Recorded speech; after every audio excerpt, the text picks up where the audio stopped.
అందరికీ praise the lord. కూడి వచ్చిన ప్రతి ఒక్కరూ తలలు వంచినట్లయితే ప్రార్థన ద్వారా ప్రారంభించుకుందాం. మహాగణుడా, మహోన్నతుడా, మహోన్నతమైన పరిశుద్ధ స్థలంలో నివసించేవాడా, నీకు వందనాలు, స్తుతులు, స్తోత్రములు. రాజుల రాజా, రాజాతి రాజా, నీకు వందనాలు, స్తుతులు, స్తోత్రములు. త్రియేక దేవ, ఆది సంభూతుడా, ద్వితీయ సత్యదేవుడా, నీకు వందనాలు, స్తుతులు, స్తోత్రములు. తండ్రి దేవా, ఇదిగో ఈ యొక్క ఉదయకాల సమయమున వేకోవచ్చామని నీ పాదముల చెంత చేరి తండ్రి అని నిన్ను స్తుతించుటకు నీవు మాకు ఇచ్చిన చక్కని సమయమును బట్టి నీకు వందనాలు, స్తుతులు, స్తోత్రములు. ప్రభా దేవా, ఇదిగో ఈ యొక్క దినాన నాయన వాక్యమును వినుటకు ఎందరైతే ఆసక్తి కలిగి వచ్చి ఉన్నారో ప్రతి బిడ్డ ఆశను నీవు తీర్చమని అడుగుచున్నాను. సూటిగాను తేటగాని దినాన్ని నీవే వారితోటి మాట్లాడమని అడుగుచున్నాను. ప్రభా అయ్యా, ఇదిగో ఇక్కడ నుండి వారు ఏ అవసరతలతోటి వచ్చి ఉన్నారో వాటన్నిటిని తీర్చుకొని వెళ్ళునట్లు నీ కృపను అనుగ్రహించమని అడుగుచు మా రాజు మా రక్షకుడైన నజరేయుడైన యేసు అతి పరిశుద్ధ నామంలో ప్రార్థించి స్తుతించి అడిగి వేడుకొని పొందుకొని ఉన్నాము తండ్రి. ఆమేన్. అందరికీ ప్రైజ్ ది లార్డ్. ఈరోజు చెప్పుకొని పోయేటువంటి అంశము, పరిస్థితులు మారకపోయినా నీ విశ్వాసం అనేది దేవునిలో మారనేకూడదు.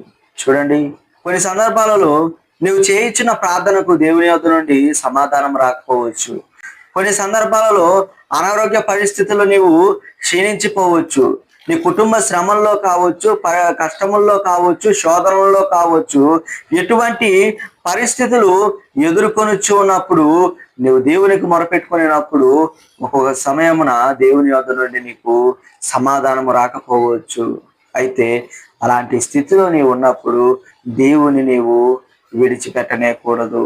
దేవుని యొద్ద నుండి నాకు సమాధానం రావట్లేదు, దేవునికి నేను ఎంతగా ప్రార్థన చేసినా నాకు తగిన జవాబే అనేది ఆయన ఇవ్వటం లేదనని విశ్వాసాన్ని నీవు విడిచిపెట్టుకునేటువంటి వాడవై ఉండనేకూడదు. రండి, ఈ దినాన మనము వాక్యముల ద్వారా మన విశ్వాసమును ఎలాగ దేవునిలో స్థిరపరుచుకోవాలో, బలపరుచుకోవాలో వాక్యముల ద్వారా చూద్దాము. 2వ కొరింథీయులకు 5వ అధ్యాయము 7వ వచనం చదువుకుందాం. గనుక ఈ దేహములలో నివసించుచున్నంత కాలము ప్రభు నాకు దూరముగా ఉన్నామని ఎరిగి ఉండి ఎల్లప్పుడూ ధైర్యము గలవారై ఉన్నాము. హల్లెలూయా. చూడండి, వాక్యం ఏమని సెలవిచ్చున్నది? ఈ దేహములో నీవు ఉన్నంత కాలము ప్రభువునకు దూరముగా ఉన్నామని ఎరిగి ఉండి ఏమై ఉన్నారంట? ధైర్యము కలిగినటువంటి వారమై ఉన్నామంట. ఎందుకని?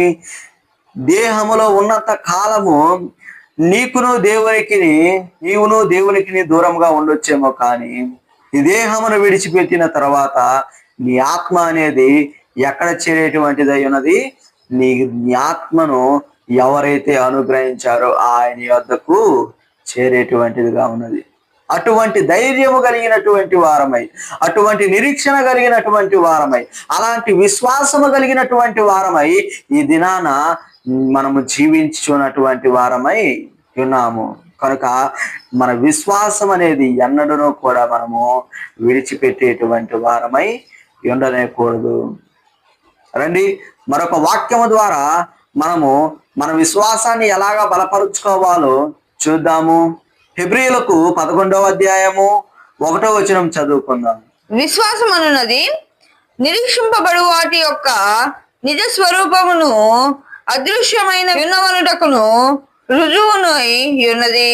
హల్లెలూయా. చూడండి, దేవుని వాక్యము సెలవిచ్చున్నటువంటిదై ఉన్నది. విశ్వాసమనున్నది నిరీక్షింపబడు వాటి యొక్క నిజ స్వరూపమునై ఉన్నటువంటిదై ఉన్నదంట. చూడండి, వాక్యమును మనం చూచినప్పుడు, లేఖనములను మనం పరిశీలించినప్పుడు ఇక్కడ వాక్యము ద్వారా ఒక మాట మాట్లాడొచ్చు ఉన్నటువంటి వాడై ఉన్నాడు.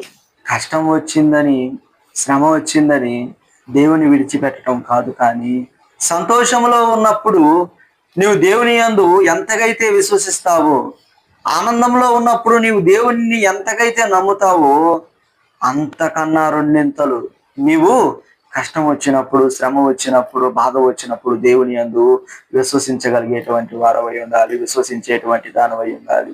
అలాంటి విశ్వాసాన్ని దినాన నీ తండ్రి నీ యొద్ద నుండి కోరుకొనుచూ ఉన్నటువంటి వారై ఉన్నారు.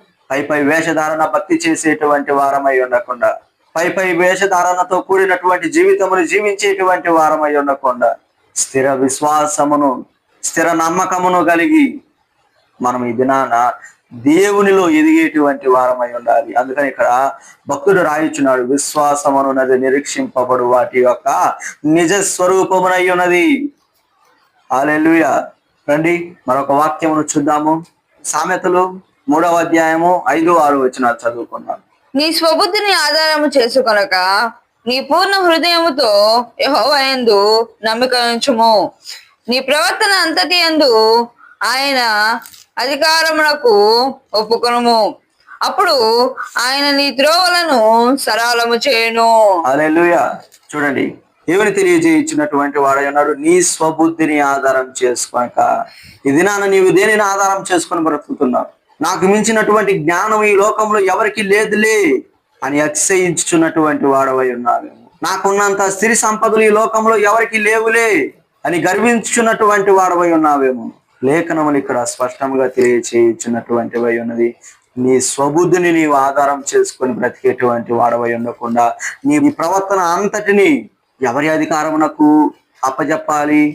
నీకు జీవాత్మను అనుగ్రహించినటువంటి జీవాధిపతికి నీవు అప్పజెప్పేటువంటి వాడవై ఉండాలి.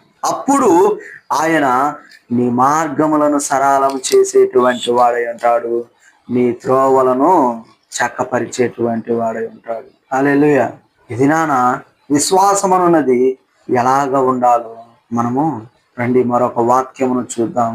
యెషయా 41వ అధ్యాయము 9-10 వచనాలు చదువుకున్నాం. భూదిగంతముల నుండి నేను పట్టుకొని దాని కొనల నుండి పిలుచుకున్నవాడా, నీవు నా దాసులవనియు నేను నిన్ను ఉపేక్షింపక ఏర్పరచుకుంటున్నానియు నేను నీతో చెప్పుచున్నాను. నీకు తోడై ఉన్నాను, భయపడకుము, నేను నీ దేవుడినై ఉన్నాను. దిగులు పడకుము, నేను నిన్ను బలపరుతును. నీకు సహాయము చేయువాడను నేనే. నీతి అయిన నా దర్శన హస్తముతో నిన్ను ఆదుకొందును. హల్లెలూయా.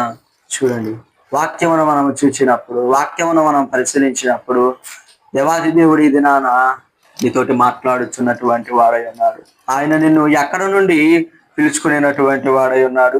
భూదిగాంతముల కొనలో నుండి ఆయన నిన్ను పట్టుకునేటువంటి వాడై ఉన్నాడు, నిన్ను పిలుచుచున్నటువంటి వాడై ఉన్నాడు. ఆయన తన హక్కున నిన్ను చేర్చుకొని ఈ దినాన ఒక మాట పలుకుచూ ఉన్నాడు, భయపడకము, నేను నీ దేవుడనై ఉన్నాను. దిగులు పడకము, నేను నీకు తోడై ఉన్నాను. ఈ దినాన దేవుడే నీ పక్షమున ఉండగా నీకు విరోధి ఎవడు? ఈ దినాన దేవుడే నీ చెంత ఉండగా నీకు భయం ఎందుకు? విశ్వసించు, అంతము వరకు నీ విశ్వాసాన్ని కాపాడుకునేటువంటి వాడవై ఉండు. నీ విశ్వాసాన్ని ఎన్నడను కూడా తగ్గిపోనిచ్చేటువంటి వాడవై ఉండకుండా దినదినము నీ విశ్వాసము దేవునిలో బలపరచబడాలే కానీ తగ్గిపోయేటువంటిదిగా ఉండకూడదు. చివరిగా ప్రియ సహోదరి సహోదరుడా, ఈ దినాన నీ పరిస్థితి ఎలాగ ఉన్నా, ఎలాంటి తలకిందులైనటువంటి స్థితిలో నీవు ఉన్నా, ఇది నా వల్ల కాదు, నేను చేయలేను అని నీవు అనుకొనుచూ ఉన్నా, ఈ దినాన దేవుడు నీతో సెలవిచ్చున్నటువంటి వాడై ఉన్నాడు. భయపడకము, దిగులు పడకము, నేను నీ తోడై ఉన్నాను. ఇలాంటి విశ్వాసము కలిగి మనం జీవించేటువంటి వారమై ఉండదు. ఇలాంటి నమ్మకము కలిగి మనము జీవించేటువంటి వారమై ఉన్నాము. నీవు ఎప్పుడైతే నీ స్వబుద్ధిని ఆధారం చేసుకునకుండా నీ ప్రవర్తన అంతటిని ఆయనకు అప్పజెప్పుకొని ఆయన కింద నీవు తగ్గి జీవిస్తావో, అప్పుడు ఆయన నీ త్రోవలను చక్కపరిచేటువంటి వాడై ఉంటాడు, నీ మార్గములను సరళం చేసేటువంటి వాడై ఉన్నాడు. కొద్ది మాటలు దేవుడు దీవించి ఆశీర్వదించునుగాక. ఆమేన్.